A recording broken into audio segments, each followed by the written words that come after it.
We have some good old-fashioned South Florida brashness at quarterback for Ole Miss, and that's a good thing.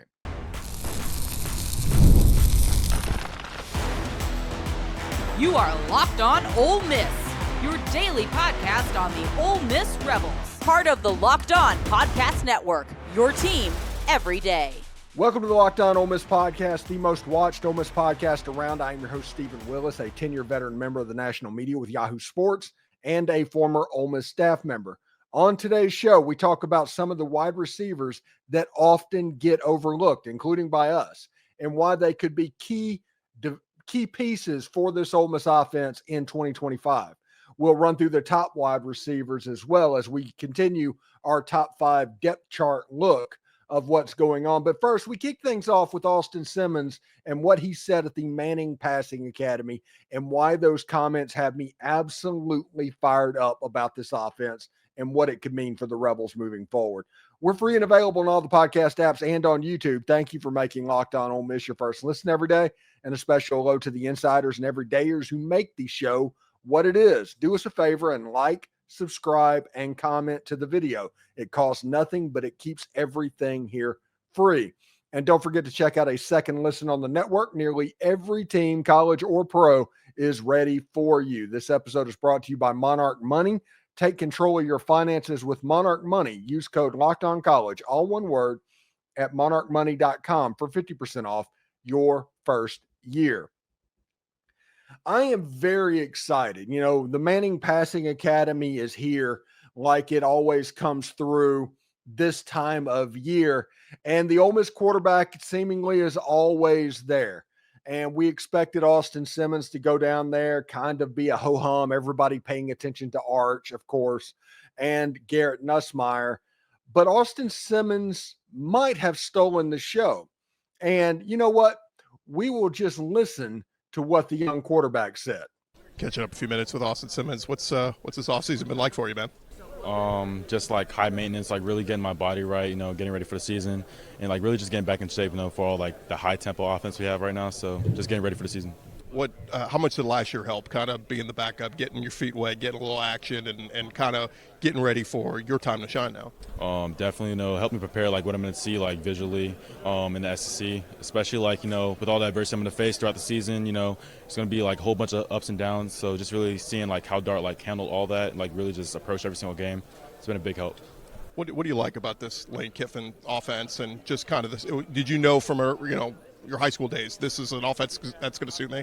Yeah, watching it when I came on my visit back like 2 summers ago, just seeing like how well like I could really approach it and like really just like take advantage of everything.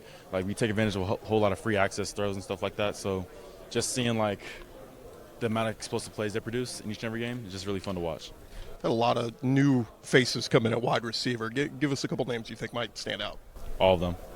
There's not one I don't think that won't produce any type of explosive plays at all. Like I believe in every single one of them, and I think that we're all going to dominate this season. What's the biggest thing you're looking forward to this year? Just going out there, just proving everyone, like showing everyone who I actually am, rather than just like focus on the Georgia game. It's really just going out there and just approaching every single game with a dominant mindset. As the city of Oxford seems like they've pretty much embraced you. Everybody I've talked to there is like they're so excited. Oh, we can't wait to see what Austin's going to do. Sir, one thing I can tell Ole Miss fans right now is that you're going to see a lot more than just the Georgia game. All right, last thing. When Austin Simmons isn't playing football, what is he doing? Either laying down, binge watching, watching film, watching TV shows, and just playing the game. What's the last thing you watched on Netflix? So I recently started watching Mobland because of Coach Judge, and he's been actually like putting me on with some certain shows and just trying to like get more in tune of it. It's good to decompress, right? Yes, sir. Thanks for the time, dude. Yes, sir. Howdy, howdy. That was Chris Gordy from Locked On SEC interviewing Austin Simmons. He also interviewed a lot of SEC quarterbacks. Chris does a fantastic job and would appreciate a subscription to his podcast as well. Now, there's nothing that was said wrong by Austin Simmons. He absolutely believes in his playmakers. This wide receiver unit, as you're going to see today, is as deep as it has ever been. And Austin Simmons is the guy that graduated high school 2 years early. He already graduated as an undergrad from college as a sophomore. And he throws 97 miles an hour from the left-hand side. Austin Simmons has the tools necessary to be confident, even cocky. And now that you add the South Florida element of what's going on, believe me, Austin, even though he comes across very intelligent and all of this, he is from South Florida, which means he can talk on the football field. He comes from right down the road from players like Ray Lewis and Deion Sanders and players that have gone through South Florida before him. Austin Simmons can absolutely talk the talk, but he's shown the ability to walk the walk a little bit as well. But it was nice to see the brashness appear as the season is getting closer. Being a South Florida quarterback without the brashness, if you're just ho-hum, even though I know that certain people are afraid of confidence, Austin Simmons coming as a ho-hum, we'll see what happens, that swagger, that would worry me as a quarterback. Him finally taking the steps of, yeah, I think we're going to dominate this year offensively. And it makes sense. You have a quarterback that graduated 2 years early. If he'd have graduated in his class, he would have been a 5-star. And you have the greatest offensive mind in the country with Lane Kiffin. You run at tempo, and they do a lot of matchup-based stuff with matchups all over the field in your favor. Yeah, Austin Simmons should have a really explosive year. That isn't a situation that is a surprise to anyone. Austin Simmons, a year ago, he was only 19-32, 282 yards, 2 touchdowns, and an interception. But you know what? That is a better redshirt freshman year as a backup than Matt Corral, a better redshirt freshman year than Eli Manning, a better redshirt freshman year than Romero Miller. You're talking about heady areas that Austin Simmons is in, and he has the ability. Remember against Duke, he came in on the last drive. They wanted Jackson Dart to break the record and have his swan song, so Austin Simmons didn't get to play as much as he hoped he probably would. He came in, threw the ball downfield, made plays. Every time he comes in, he makes plays. He talked about in the interview, you're going to see more than the Georgia game. And everybody is going to wonder what exactly that means. What is more than the Georgia game? Well, in the Georgia game, he just led the team down the field, dropped back passing, quit processing, all the way down to Cayden Lee, converted a 4th down, led to a touchdown, almost ended up blowing out the Georgia Bulldogs that day. Austin Simmons can also run the football. He's a 4-5 guy. He is somebody that is athletic enough to do whatever you want to do. What we talk about Deuce Knight being is what Austin Simmons is.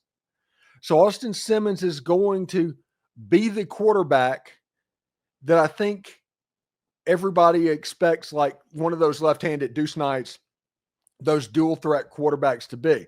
But the processing ability from Austin Simmons is there. And he has the confidence. He has the cockiness. He has the brashness of South Florida football running through his veins. Think about all of the players that went to FSU in Florida and how cocky they were at all times. They did things very well and let you know about it. Austin Simmons has that in his blood as well. He may not do it. This is a highly intelligent guy that can beat you with his brain as well as beat you with the tools on his body. A supremely gifted athlete. But he has the ability to be a brash trash talker, just like every player seemingly that has come from South Florida before him. You want players that have caught the rabbit in the Pahokee rabbit fields, the cane fields. Austin Simmons caught the rabbit. Austin Simmons has the brashness. Austin Simmons thinks this is going to be a dominant season for the Ole Miss offense. Austin Simmons really likes the weapons he has at wide receiver, and he should. You know, Ole Miss doesn't do depth charts, but up next we do.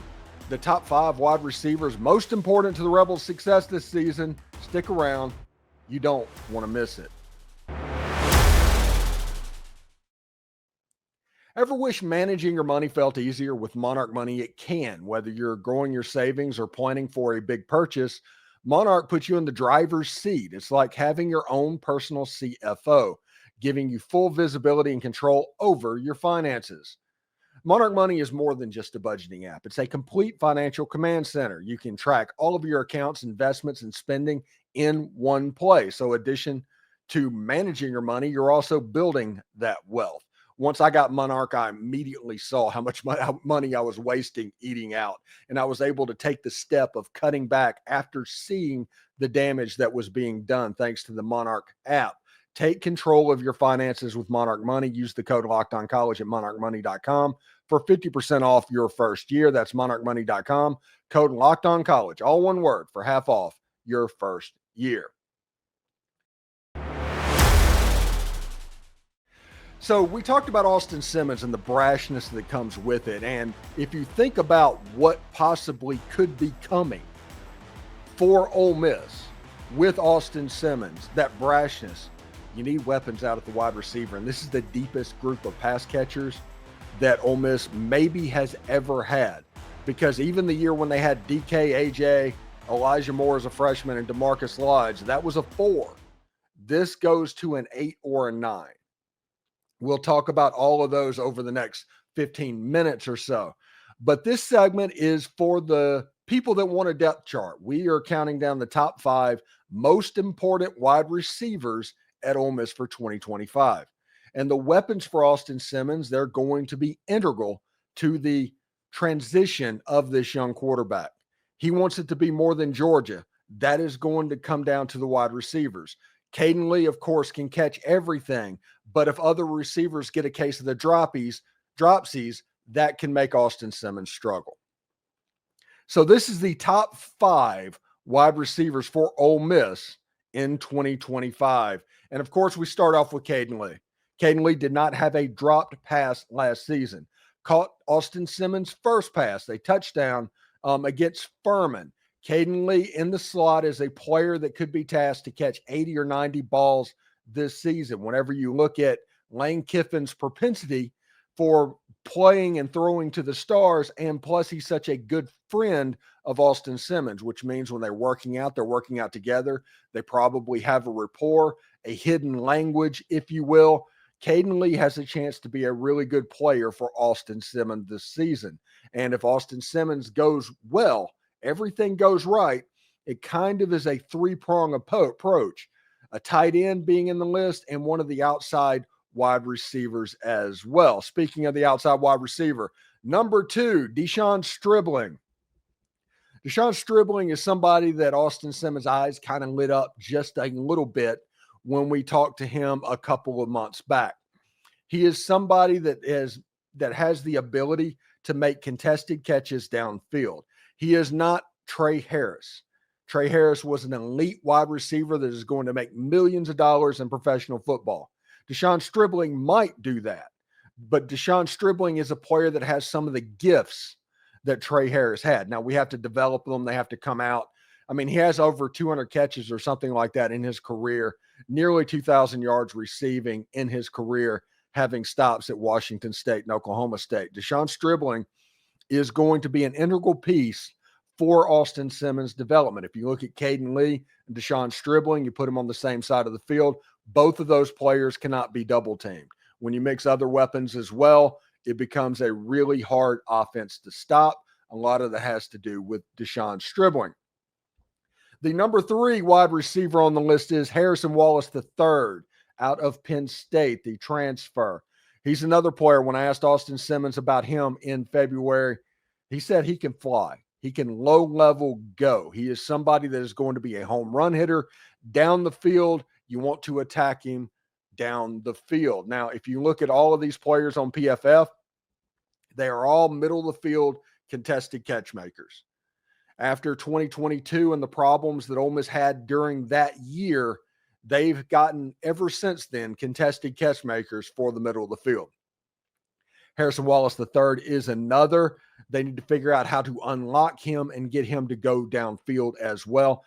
If Austin Simmons can create that deep threat for 3 levels with a Harrison Wallace down deep, Stribling in the middle, and the short pass to Cayden Lee with a tight end doing something that benefits the other 3 routes, that'd be a hard play to stop if all of these players hit.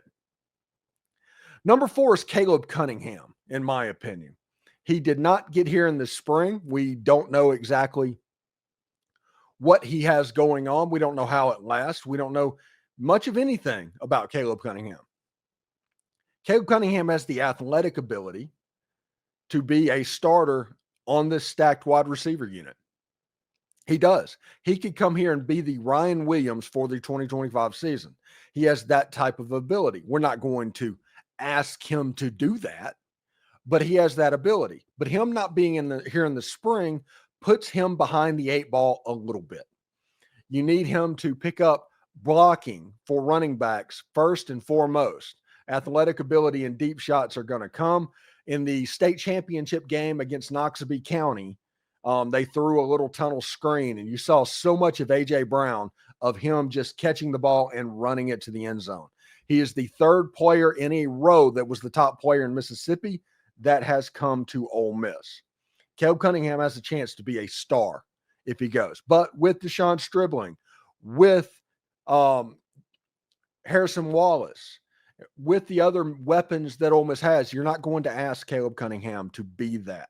He is better, in my opinion, than Aiden Williams was when he came out of high school. Everybody wants that comparison. Well, Ole Miss didn't play Aiden Williams. Aiden Williams didn't make plays when he got in the game. When you get put in the game, you have to perform. Practice is where mistakes happen, where dropped passes happen. If you make mistakes in the game and you do it too often, you do not go into the game. They do not substitute very often. You have to earn your playing time by performing during the game. And Caleb Cunningham is absolutely somebody that can do that if he gets the opportunity. I am really interested to see exactly what this player looks like. Now, fifth, Caleb Odom. He was on the tight end list yesterday, if you watched the show as well. And he is just going to be a red zone weapon. He was a 5-star out of high school, got Juju Smith basically recruited in high school. He is somebody that yard after yard after yard was pretty dominant in Georgia. And when you look at what he could be at Ole Miss, what is he going to be as a sophomore? Because I think he's going to play. You saw them use him way too much in spring as far as their social media for him to not be a person that gets on the field. His size creates mismatches. He's 6'5", 6'6", 230 pounds, can run like a deer.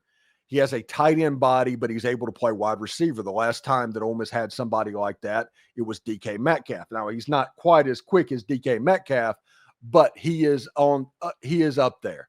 He is an elite athlete. He is somebody that you can genuinely hang your hat on. So we'll see what happens with Caleb Odom and how Ole Miss can use this player.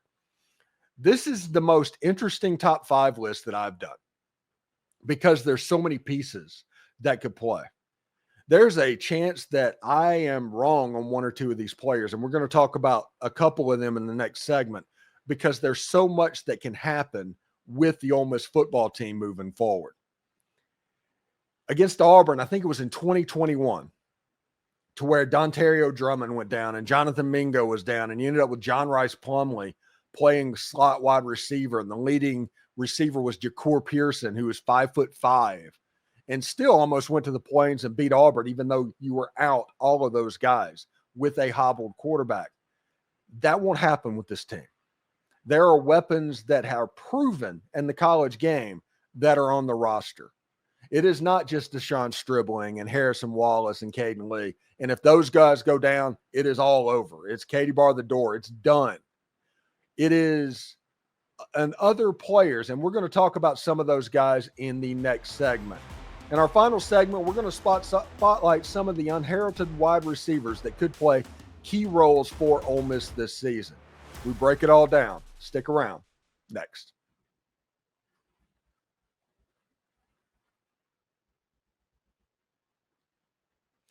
All right, let's talk wide receivers that are a little bit less than heralded. The guys that I have not mentioned as much as I honestly should have because their background is such that they should be mentioned. But Ole Miss is so stacked in the wide receiver room, they don't get mentioned. And PFF ranked Ole Miss as the 4th or 5th rated team in the entire country at the wide receiver position. And a lot of that makes sense. And because of these players is the reason it's ranked so high. I mean, Deshaun Stribling and Harrison Wallace and Cayden Lee and Caleb Odom and Caleb Cunningham, those are all dudes. But there are other players that need to be watched out for this season as well. Number one is Deuce Alexander. He is somebody whose father does a camp for route running.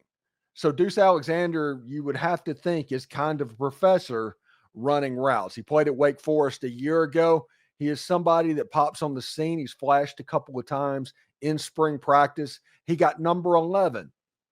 They don't give numbers that low to just anybody. So Deuce Alexander being number 11, that's the same number that Jordan Watkins wore. It'll be interesting to see exactly how they use him and if he can push out one of the players that are at least thought to be above him as well. The next player is Traylon Ray, wide receiver out of West Virginia. He is somebody that transferred into Ole Miss. He's number 7, single-digit numbers. Everybody that has listened to my show for more than 15 minutes knows what single-digit numbers mean. That means the coach really is interested and believes in you so much that he gives you some of the most valuable real estate on the team, and that is a single-digit number. Traylon Ray wearing number 7. And Winnie Watkins, who is number 16 for Ole Miss. He's going to back up Cayden Lee. And if you look at these 3 players, you could see a situation to where one of the players backs up a Deshaun Stribling, another backs up a Harrison Wallace or a Caleb Odom, and Winnie Watkins is going to back up Cayden Lee. And you can see the depth chart being built of each position at wide receiver at Ole Miss. Listen, this is important this year because a game like Auburn prevented Ole Miss from going to the playoffs in 2021. Ole Miss went into the Sugar Bowl that year 10-2. If they'd have beaten Auburn, they would have probably ended up in the playoffs. They ended up 8th or 9th as it was. So that is something that Lane Kiffin has started to be wary about after, and the key word being after, that 2021 game. They want the wide receiver unit to perform and be highly skilled. Now, there's other players as well. Dylan Alford. Mike Espy loves working out with Dylan Alford. He thinks he has a chance to be a special player for Ole Miss. I think he's number 84 or something like that. Samari Reed, wide receiver that was all-state in the state of Florida. That means something. As a true freshman, Ole Miss has weapons on the outside, and it makes sense because Lane Kiffin cut his teeth in college coaching as a wide receiver coach. And that is kind of his position of love because that is what he grew up doing. Everybody can remember growing up as a kid and which cartoons they really enjoyed because they grew up on them, not because they were good. If you go back and watch He-Man now, it's just a joke. If you go watch She-Ra now, you can't make it through it. Heathcliff just looks terrible. But whenever you look at those things, that is what you matriculate toward because that is what you were raised on. And Lane Kiffin was raised on the wide receiver room. So at Alabama, when he was the offensive coordinator, he basically recruited the Jerry Judys, the Jalen Waddles, the Smiths, all those players that was so good on that 2019 wide receiver unit. Lane Kiffin's the one that identified them. Lane Kiffin's the ones that evaluated them. Lane Kiffin's the one that brought them into Alabama and put them with Tua. He's doing the same thing at Ole Miss. If you look at the roster, as far as talent accumulation, the thing that Lane Kiffin does probably better than anybody else, his gift. Everybody wants to talk about offense. Everybody wants to talk about his Twitter game. No, the thing that he does better than just about anybody else is roster construction.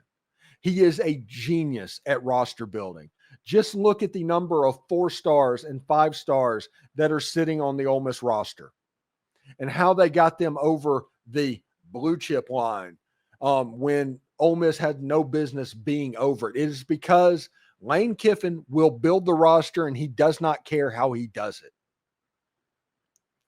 He is going to build it with the talent that they have available and go. Last season, that was a 12-0 team that Lane Kiffin failed at. We can all talk about it. Those 3 games against Kentucky, against LSU, and against Florida, Lane Kiffin takes the blame for every single one of them. That was a 12-0 team. You can tell that by the players that got drafted.